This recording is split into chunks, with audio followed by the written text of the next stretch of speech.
Il n'est pas rare que la Formule 1 profite d'une nouvelle réglementation technique pour revoir des problèmes rencontrés sur certains aspects sportifs, mais 2022 sera la première fois qu'une réglementation aura l'ambition de créer des voitures capables d'offrir un meilleur pestacle. Alors là, n'y voyez rien d'artificiel dans cette volonté, car rappelez-vous que la discipline s'est déjà tiré une balle dans le pied avec la réglementation de 2017, qui a amené à la fois les F1 les plus rapides de l'histoire et en même temps les F1 les moins adaptés à la course qui soient, tant les perturbations aérodynamiques qu'elle provoque sont destructives, et la solution trouvée pour 2022 est en apparence toute simple, en réduisant l'appui aéro pour générer l'appui par l'effet de sol. Mais avant de souligner ce problème de poids qui m'inquiète, je vais déjà rapidement éclairer ce que je viens de dire pour ceux qui ont la mémoire courte ou pour ceux qui n'ont pas pu se délecter des horribles animations que je vous ai proposées jadis. C'est quoi le dirty air, c'est quoi l'effet de sol, tout ça. Le nom aérodynamisme est explicite. Lorsqu'on en parle en Formule 1, c'est pour désigner un appendice qui a pour fonction d'améliorer l'écoulement de l'air autour de la voiture. En manipulant ces flux, on peut gagner de la vitesse, soit en diminuant la prise au vent de la voiture, où on parle de traîner si tu as envie d'associer des mots que tu as sûrement entendus. Donc, en diminuant cette traînée, on va plus vite, en ligne droite, mais en augmentant la traînée, donc la prise au vent, on profite de la pression que l'air exerce sur la voiture pour l'écraser au sol et gagner de l'adhérence. Ça, c'est la version très courte, et la version pour les nuls, mais ça va nous permettre déjà de comprendre un peu mieux le souci. Lorsqu'on suit une autre voiture, naturellement, la traînée diminue parce que la voiture qui est devant bloque, ou plutôt réduit la densité de l'air qu'on a à traverser. En gros, quand tu suis un autre pilote, ça augmente naturellement la vitesse en ligne droite, mais ça diminue ton appui en virage. Tu me vois arriver avec mes gros sabots de dirty air, tout ça, mais méfie-toi, jeune consommateur de dioxygène, car ce que je décris là à l'instant, c'est une bonne chose. On appelle ça l'aspiration. Rien de mieux pour attraper un concurrent et le dépasser en ligne droite. Alors qu'est-ce que le dirty air, littéralement air sale, que je qualifie de perturbation aérodynamique et que personne ne semble apprécier, eh bien vois-tu, ton gentil rival ne se contente pas de te creuser un chemin pour que tu ailles plus vite. Il te renvoie aussi des flux d'air qu'il détourne en avançant, qui viennent de ses propres appendices aérodynamiques et qui donc perturbent ta voiture derrière. Pour imager, il te creuse un beau chemin, mais en échange, il t'envoie des pelles de terre dans la tronche. En effet, en recevant des flux d'air qui ont été triturés dans tous les sens, le poursuivant est victime de ces déchets, et en plus de perdre naturellement de l'appui en virage à cause de l'aspiration, qu'on décrivait plus tôt, il se prend des vents contraires qui déséquilibrent davantage sa monoplace. Évidemment, cet effet a toujours existé et empiré au fil des évolutions aérodynamiques, et c'est justement pour cela que les absurdes appendices qu'on voyait en 2007-2008 ont vite été interdits. La solution proposée pour 2022 est donc de diminuer l'appui aérodynamique et de le compenser par l'effet de sol, qui consiste à générer de l'appui avec le fond plat et les diffuseurs en créant une dépression sous la voiture. Une dépression, c'est pas juste un gros coup de mou, c'est une absence de... C'est bon, t'avais compris. Étant donné qu'il est question d'un effet de succion, donc qui fait ventouse, qui attire la voiture vers le sol, il n'y a aucun problème de perturbation aérodynamique. Et à première vue, c'est une excellente solution pour compenser ce problème. Alors en fait, non. C'est pas une excellente solution. Pour moi, c'est un excellent pansement. Parce qu'une solution, ça résout un problème, et le pansement, ça cache le problème. Ça marche quelque temps, mais ça soigne que dalle en gros. Car à l'instar du DRS qui est apparu en 2011 en tant que solution provisoire, je pense que l'option proposée pour 2022 peut fonctionner sur le court terme, mais le fait est que le dirty air n'est pas le seul responsable du manque de bataille en piste, selon moi. Et je ne dis pas que la Formule 1 a toujours été un spectacle où il y avait des dépassements tous les tours, ce n'est pas le cas, mais disons que depuis cette dernière décennie, c'est devenu un sacré calvaire. Bref, pour voir le problème, il suffit de mettre côte à côte une Formule 1 des années 2000 et une Formule 1 moderne pour voir la différence. Et là, tu vois très bien de quoi je parle. Non, pas de la livrée, je parle de la taille. Voilà, et par extension du poids des voitures. Les F1 n'ont cessé de grossir depuis ces dernières années et je pense que la discipline s'est lentement embourbée dans cette situation à partir du début des années 2010. Mais avant d'expliquer l'impact que peuvent avoir la taille et le poids des voitures, je propose un petit récapitulatif de... un rapide un petit flashback pour se remémorer de l'évolution des réglementations pour constater réellement l'impact de la Formule 1 d'il y a 15 ans et celle d'aujourd'hui. Avec la révolution technique de 2009, le poids minimal des Formule 1 était monté à 605 kg, sachant qu'avec l'introduction du SREC, un élément moteur électrique, il fallait compter environ 50 kilos supplémentaires dans la voiture pour monter cet appareil. C'est pour ça qu'en 2009, c'était pas toutes les équipes qui le mettaient parce que c'est lourd 50 kilos en Formule 1. En 2010, on a eu l'interdiction des ravitaillements en essence qui a considérablement alourdi les voitures.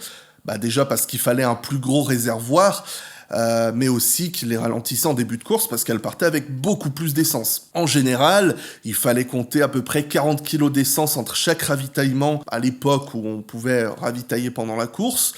Donc on peut dire que la quantité d'essence embarquée, le poids a quasiment triplé entre 2009 et 2010. Mais pour moi, évidemment, le pire, c'est l'arrivée des moteurs hybrides qui est venu alourdir de 50 kg supplémentaires le poids minimal des Formule 1. Sachant qu'avec cela, ces moteurs étaient non seulement plus lourds, mais aussi plus gros physiquement. Il a donc fallu allonger les voitures pour faire entrer ce gros capot moteur. En 2017, c'est l'arrivée des Formule 1 plus larges qui est venue les alourdir encore une fois de 50 kg, avec en 2018 10 kg supplémentaires pour le halo, en 2019 le passage au baquet lesté jusqu'à 80 kg, parce que avant un pilote qui faisait 65 kg était pas mal avantagé face à un gaillard de 75. Maintenant, un pilote de 65 kg, on ajoute 15 kg dans son baquet pour que ça aille jusqu'à 80. Et enfin, dans l'optique de diminuer les coûts, on a cessé d'encourager la miniaturisation, la recherche des éléments plus légers concernant les éléments moteurs, puisque pour 2022, on augmente le poids minimum des Formule 1 de 5 kg supplémentaires. Alors, si t'as pas fait tous les calculs, on passe de 605 kg minimum en 2009 à 790 en 2022. Tu ajoutes à cela 110 kg d'essence pour compléter le Grand Prix, ou 105 quand t'es Sébastien Vettel chez Aston Martin à Budapest, et on est à un gain de pratiquement 250 kg en 10 ans. Je tiens à ne pas omettre que dans cette expansion, la taille de la cellule de survie a grandement augmenté pour améliorer les conditions de sécurité, donc même si on revenait en arrière sur toutes ces choses, les Formule 1 seraient toujours un peu plus grosses à cause de ça. Mais là, je t'entends me dire « Mais blabla, toi qui es si bien placé pour nous parler des questions de poids, quel impact ça a sur les Formule 1 ?» C'est très simple, chers spectateurs dont je viens d'inventer la voix. Des Formule 1 plus lourdes se traduisent par plus de charges à supporter pour les pneumatiques. C'est logique, t'inquiète. J'ai pas besoin de te renvoyer à quelques flashbacks récents pour te démontrer l'impact que ça peut avoir. Verstappen Bakou, les Mercedes à Silverstone, mais sans aller jusqu'à ces explosions, plus de charge sur les pneumatiques, ça veut dire plus de chances de les surchauffer quand on veut attaquer plus. Et une fois que les pneus ont surchauffé, c'est encore plus difficile de les faire refroidir après cela.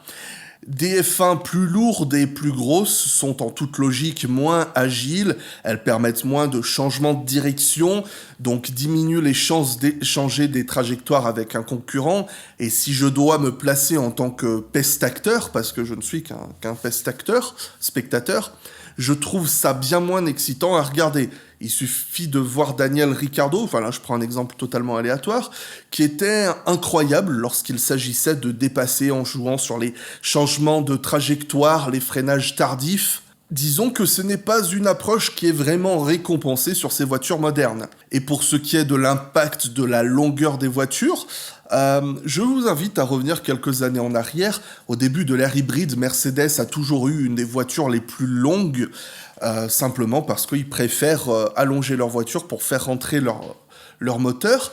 Et si on regarde les premières saisons de Mercedes dans l'ère hybride, les circuits où ils étaient le moins à l'aise, c'était des Singapour, des Monaco, des Budapest, des tracés où il fallait une voiture justement très agile. Et c'était justement sur ces types de tracés que d'autres, comme Red Bull, s'en sortaient mieux parce que eux avaient misé sur une voiture plus petite.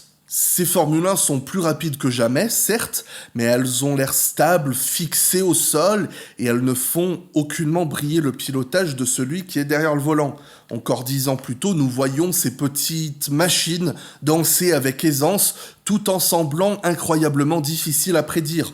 Pour être honnête, je ne regarde pas vraiment d'autres catégories, mais de plus en plus, ces Formule 1 me font penser à des GT, parce que je ne me permettrai pas de juger la qualité de course dans ces compétitions que je regarde pas vraiment, mais l'impression que j'ai souvent eue en regardant les courses de GT à l'époque, c'est celle que je viens de décrire. Des gros machins qui semblent cloués au sol et qui donnent pas vraiment d'impression de vitesse. Je parle simplement en rendu vidéo. Alors évidemment, je ne suis rien de plus qu'un passionné qui partage son avis sans plus de prétention, mais en tant que fan depuis 2 décennies, bordel, je sais qu'on peut avoir l'orgueil de se dire que ce sont les voitures les plus rapides du monde sur un tour chrono. Mais les autres catégories ont aussi bien évolué et sincèrement, j'en viens à la conclusion que ça me dérange pas qu'une F1 soit pas la voiture la plus rapide du monde. Je sais que c'est la finalité initiale de la discipline, mais la technologie a atteint une telle perfection que conquérir cet idéal me semble vide de sens. Et toujours de mon coin de canapé, fait un petit featuring avec moi aujourd'hui. De mon point de vue de canapé, du coup, je défends que ce qui me plaît en Formule 1, c'est d'être impressionné par des machines qui semblent aller trop vite pour qu'un humain normal puisse les piloter. Et on peut, avoir des sueurs froides quand on voit 2 surhommes se battre pour une position dans ces mêmes voitures. Et en réalité, peut-être que la quête du record de vitesse n'est plus adaptée à la discipline qu'est la Formule 1, et qu'elle a sa place dans des catégories de prototype ou d'endurance. Alors pour en revenir au point initial, si les pilotes se plaignent énormément de perturbations aérodynamiques depuis ces dernières saisons, le fait que la réglementation 2022 vise à limiter cela m'encourage à penser que ce sera un grand pas vers le mieux dans ce point de vue-là pour obtenir des courses automobiles dignes de ce nom. Pour répondre aux questions, la stratégie sur le papier me semble bonne, faudra voir si en pratique ça va marcher. Et après, ça n'empêchera peut-être pas de se retrouver comme en 2014, où on avait une nouvelle réglementation et la saison était quand même assez statique en termes de hiérarchie et les courses n'étaient pas très folles. Mais ces inquiétudes mises de côté, pour moi, j'en reviens à la base, qui est cette question de problème de poids et de taille. J'ai pas l'impression que la FIA et les autres instances dirigeantes l'ont adressé, donc peut-être est-ce moi qui suis trop inquiet pour rien, ou peut-être trop conservateur pour rien, ou peut-être que je suis plus intelligent qu'eux. Ça doit être ça en fait. Allez, merci YouTube, bisous.